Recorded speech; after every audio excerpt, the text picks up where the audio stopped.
जय श्री कृष्णा दोस्तों मित्रों, क्या आपको पता है कि किन्नर का जन्म कैसे हुआ है, जो ना ही पूर्ण रूप से स्त्री हैं और ना ही पूर्ण रूप से पुरुष है। मित्रों, आप सभी ने किन्नरों को देखा होगा, जो कि देखने में स्त्री भी लगते हैं और पुरुष भी लगते हैं। तो मित्रों, आज के इस वीडियो में जानेंगे कि किस पाप के कारण किन्नर का जन्म होता है। और तो और मित्रों, किन्नर का जब जन्म होता है तो उसको इतना मान सम्मान क्यों दिया जाता है। कहा जाता है कि किन्नर अगर आशीर्वाद दे दे तो आशीर्वाद लग जाता है, अगर किन्नर श्राप दे दे तो उसका श्राप भी लग जाता है। किन्नर को भगवान का रूप माना जाता है। तो मित्रों, आज की इस पावन वीडियो में जानेंगे कि किन्नर का जन्म कैसे होता है, किस पाप के कारण किन्नर का जन्म होता है। तो मित्रों, मैं आप सभी को एक कथा के माध्यम से बताने वाली हूँ। तो मित्रों, एक बार की बात है, भगवान शिव अपने कैलाश पर्वत पर माता गौरा के साथ विराजमान थे। तभी अंतरिक्ष मार्ग से नारद जी ओम नमः शिवाय का जाप करते हुए भगवान शिव के पास पधारते हैं। तब भगवान शिव कहते हैं, हे नारद, पधारो, कैलाश पर्वत पर आपका स्वागत है। हे नारद, आज तुम कैलाश पर्वत पर किस प्रयोजन से पधारे हो? हे नारद, आज अचानक से कैलाश पर्वत पर पधारने का कारण बताएं। आगे शिव जी कहते हैं, हे नारद, आज आप क्या समाचार लेकर आए हैं? तब नारद भगवान शिव को प्रणाम करते हैं। भगवान शिव नारद का प्रणाम स्वीकार करते हैं। आगे नारद कहते हैं, हे प्रभु, आपको तो सब पता है कि मेरे मन में क्या चल रहा है। आपको यह भी पता है कि आज मैं किस प्रश्न का उत्तर जानने के लिए आया हूँ। तब भगवान शिव कहते हैं, हे नारद, मैं सब कुछ भली भांति जानता हूँ कि तुम किस प्रयोजन से यहाँ पर पधारे हो, और मैं तुम्हारा वह प्रश्न भी जानता हूँ कि तुम किस प्रश्न का उत्तर जानने के लिए कैलाश पर्वत पर पधारे हो। आगे भगवान शिव कहते हैं, हे नारद, आज तुम समस्त मानव जाति के लिए कल्याण के उद्देश्य के लिए यहाँ पर पधारे हो। आज मैं तुम्हारे इस शंका को अवश्य दूर करूँगा। हे नारद, तुम अपना वह प्रश्न पूछो, मैं तुम्हारे उस प्रश्न का उत्तर देने के लिए तैयार हूँ। तब नारद भगवान शिव से कहते हैं, हे भगवान, इस संसार में किन्नर की उत्पत्ति कैसे हुई है और किस पाप के कारण किन्नर का जन्म होता है? तब भगवान शिव जी कहते हैं, हे देवर्षि नारद, आज आपने बहुत ही उचित प्रश्न किया है। तुमने इस प्रश्न को पूछकर समस्त मानव जाति का कल्याण किया है। हे नारद, मैं तुम्हारे इस प्रश्न का उत्तर एक कथा के माध्यम से बताऊंगा। तो हे नारद, तुमको इस कथा को शुरू से लेकर अंत तक पूरे ध्यान से सुनना होगा, तभी तुमको पता चलेगा कि किन्नरों की उत्पत्ति कैसे हुई है और किस पाप के कारण किन्नर का जन्म हुआ है। तब नारद जी कहते हैं, हे प्रभु, आप मुझे वह कथा सुनाएं। मैं उस कथा को सुनने के लिए बहुत ही ज्यादा उतावला हूँ। और हे प्रभु, मैं इस कथा को शुरू से लेकर अंत तक सुनूंगा और इस प्रश्न का उत्तर समस्त मानव जाति में विख्यात करूंगा। तो हे प्रभु, आप मुझे बहुत ही जल्दी से वह कथा सुनाएं। भगवान शिव आगे बताते हुए कहते हैं, हे नारद, एक बार की बात है, एक दिन महाराज सिद्धार्थ घोड़े पर सवार होकर शिकार करने के लिए जंगल में चले गए। उनके साथ कुछ सैनिक भी थे और कुछ मंत्री भी थे। महाराज ने अपने कानों में कुंडल पहने थे। उनके पास चिंगार नाम का धनुष था और बाणों से भरा हुआ तरकस धारण करके वे जंगल में भ्रमण करने लगे। उसी जंगल के पास एक समीर नाम का जंगल था, जो बहुत ही सुंदर दिखाई पड़ रहा था। वह वन दिखने में तो अत्यंत सुंदर था और उसमें सुंदर सुंदर पक्षियों की चहचहाहट सुनाई दे रही थी, जिसे सुनकर राजा का मन सुख की अनुभूति कर रहा था। कोयल पक्षियों की मधुर ध्वनि कानों में सुनाई दे रही थी। महाराज सिद्धार्थ अत्यंत प्रसन्न हो रहे थे। जैसे ही महाराज सिद्धार्थ ने समीर नाम के उस जंगल में प्रवेश किया, उसी क्षण उनका शरीर स्त्री रूप में बदल गया। महाराज का घोड़ा भी घोड़ी के रूप में बदल गया। उनके साथ आए हुए सभी सैनिक और मंत्री भी स्त्री बन गए। अचानक इस रूप का बदलाव होते देखकर महाराज सिद्धार्थ और सभी सैनिक आश्चर्यचकित हो गए और चिंता में पड़ गए। वे मन ही मन में सोचने लगे, अरे यह क्या हो गया। महाराज सिद्धार्थ अपने स्त्री रूपी शरीर को देखकर बहुत दुखी होकर लज्जित हो गए और अपने सैनिकों से कहने लगे, यह हमारे साथ क्या हुआ है। हम सभी अचानक से पुरुष कैसे बन गए, स्त्री कैसे बन गए। अब हम क्या करें। स्त्री का शरीर लेकर हम घर कैसे जाएं और कैसे मैं राज्य का संचालन करूंगा। हमारी प्रजा हमें देखकर क्या कहेगी। आगे नारद भगवान शिव से कहने लगे, हे प्रभु, आपने यह बड़े आश्चर्य की बात कही। देवताओं के समान तेजस्वी राजा सिद्धार्थ को स्त्री का शरीर कैसे प्राप्त हो गया, इसका क्या कारण है, कृपया बताइए। उस समीर वन में राजा ने ऐसा कौन सा कार्य किया जिससे उन्हें स्त्री का शरीर प्राप्त हुआ, कृपया करके विस्तार से समझाइए। तब भगवान शिवजी कहने लगे, हे नारद, इसके पीछे मेरी ही माया है। मेरी माया से ही महाराज सिद्धार्थ को, उनके सैनिकों को और मंत्री को स्त्री का शरीर प्राप्त हुआ है। हे नारद, अब तुम इस कथा को पूरे ध्यान से सुनना, क्योंकि अब तुमको तुम्हारे प्रश्न का उत्तर मिलने जा रहा है। इसीलिए अब तुम इसे ध्यान से सुनो। एक समय की बात है, मैं और देवी पार्वती इसी समीर नाम के वन में एकांत में विहार कर रहे थे।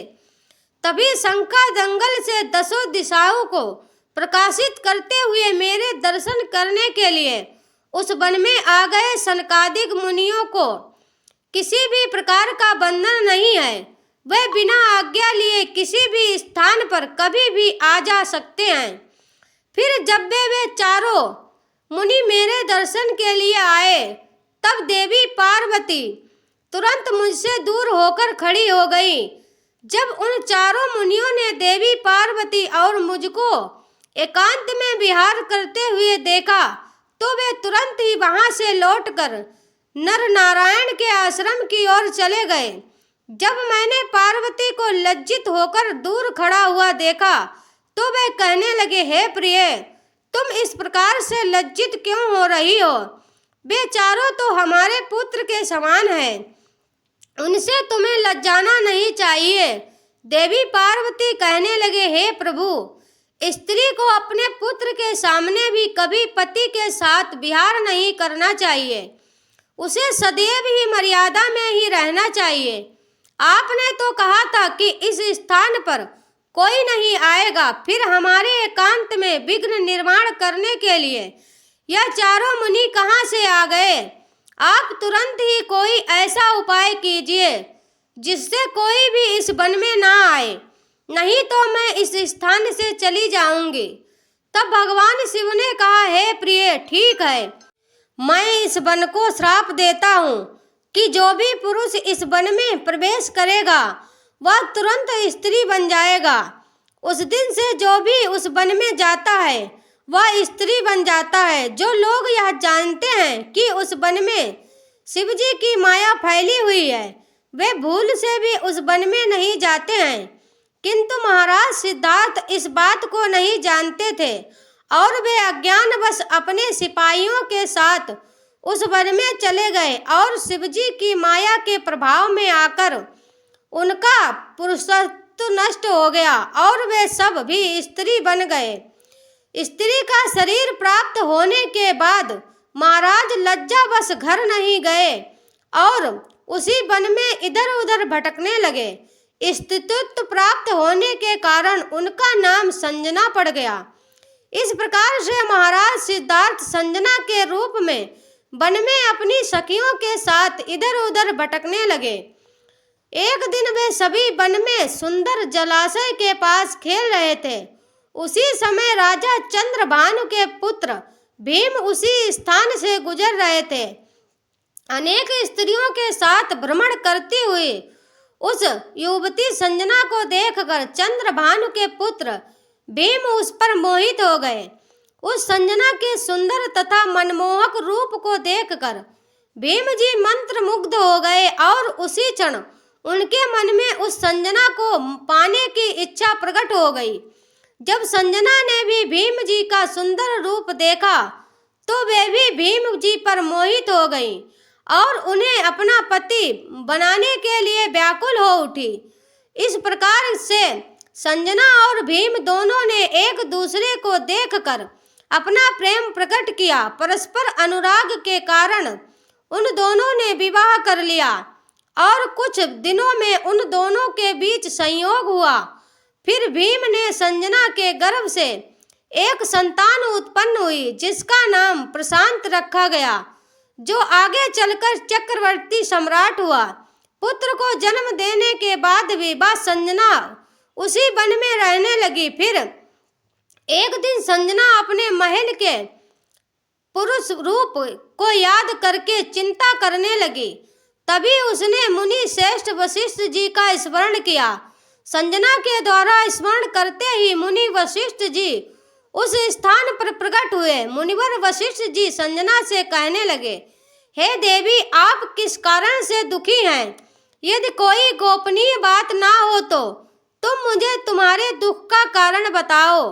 तब वह संजना वशिष्ठ जी से कहने लगी, हे मुनिवर, इस वन में आने से पहले मैं एक पुरुष थी और मेरा नाम सिद्धार्थ था, किंतु इस वन में प्रवेश करने के बाद मेरा शरीर स्त्री का बन गया। ऐसा किस कारण से हुआ है, कृपया मुझे बताइए। तब मुनि वशिष्ठ जी कहने लगे, हे देवी, शायद तुम नहीं जानती होगी, इस वन में भगवान शिव की माया फैली हुई है। उन्होंने इस वन को श्राप दिया है कि जो भी पुरुष इस वन में आएगा वह स्त्री बन जाएगा। भगवान शंकर की माया के कारण तुम्हें स्त्री का शरीर प्राप्त हुआ है। फिर वह संजना कहने लगी, हे मुनिवर, कृपया करके मुझे मेरा पूर्ववत शरीर प्रदान कीजिए। मेरी प्रजा मेरे बगैर दुखी है। मैं ऐसी हालत में अपने राज्य में नहीं लौट सकती हूँ।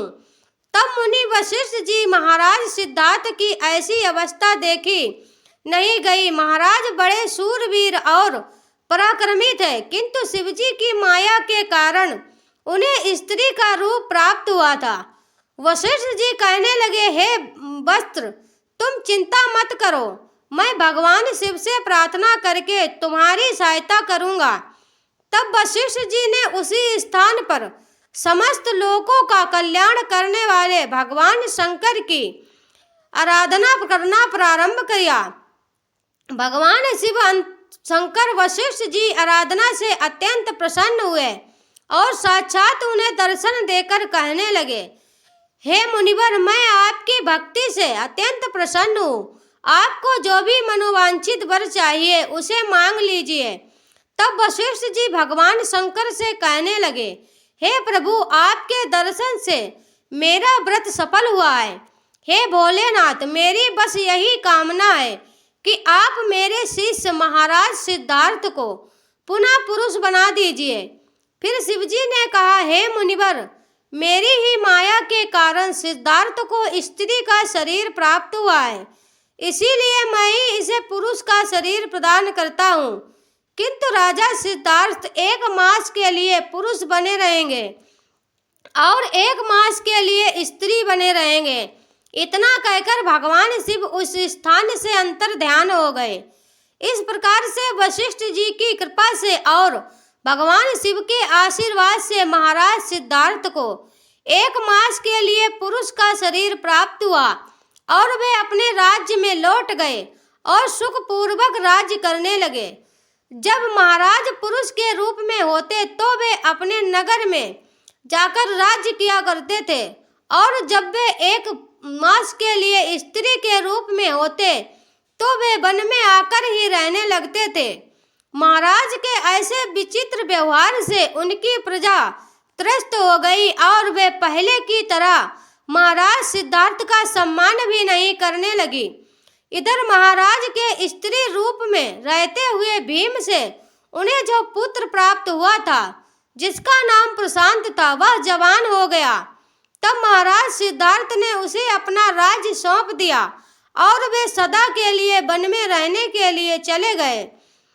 वन में जाकर महाराज सिद्धार्थ अपने स्त्री शरीर संजना के रूप में माता पार्वती की तपस्या करने लगे। फिर उन्होंने देवर्षि नारद जी से नवकार मंत्र की दीक्षा ली और देवी पार्वती की उपासना करने लगे। अनेक वर्षों तक उस वन में रहकर उन्होंने उस मंत्र का जाप किया और देवी को प्रसन्न कर लिया। तब भक्तों उद्धार करने वाली जगत जननी भगवती पार्वती ने उन्हें साक्षात दर्शन दिया। उस समय देवी सिंह पर सवार होकर उनके सामने खड़ी हुई। देवी को अपने सामने खड़ा हुआ देखकर संजना ने उन्हें नमस्कार किया और उनकी स्तुति करने लगी। हे जगत जननी, मैं आपके चरण कमल की वंदना कर रही हूँ। कृपया करके मुझे इस शरीर से मुक्ति प्रदान कीजिए। तब देवी ने उस पर प्रसन्न होकर कहा, हे संजना, आज तुम्हें स्त्री शरीर से मुक्ति मिल जाएगी और तुम परम पद को प्राप्त कर लोगी। देवी के इतना कहते ही संजना ने अपने शरीर का त्याग किया और परम पद को प्राप्त कर लिया। महाराज सिद्धार्थ के परम धाम को जाने पर महाराज प्रशांत राज करने लगे और आगे भगवान शिव नारद से कहते हैं, हे नारद, अब तुम सुनो किन्नरों की उत्पत्ति का रहस्य। महाराज सिद्धार्थ अपने सिपाहियों के साथ उस वन में आए थे। उनके जो सिपाही थे वे सभी किन्नर बनकर सुमेरु पर्वत के पास जाकर निवास करने लगे। उन्हीं से किन्नर प्रजाति की उत्पत्ति हुई है। यही कारण है कि हम सभी किन्नर को बहुत मान सम्मान देते हैं। और दोस्तों, इस प्रकार से भगवान शिव की माया से किन्नर की उत्पत्ति हुई है और वो जो सैनिक थे वो पर्वत में छिप गए थे। इसी पाप के कारण किन्नर का जन्म होता है।